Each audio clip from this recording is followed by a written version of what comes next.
الفشل مش نهاية الطريق، هو بس طريق مش مناسب. كل ما تخطأ بتكتشف حاجة جديدة عن نفسك، بتعرف إيه المش مناسب ليك عشان توصل لإيه المناسب. اللي بيخاف يخطأ بيضيع فرص كتير إنه يعيش صح. عشان كده في ناس بتقعد سنين في مكانها، مش عشان مش قادرين، عشان خايفين.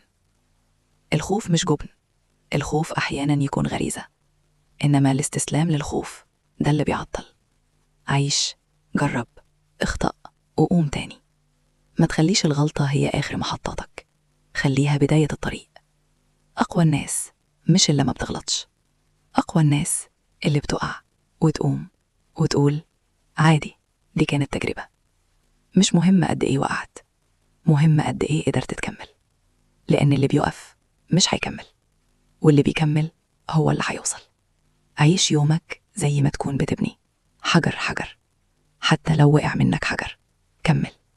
الطريق طويل بس النهاية تستاهل.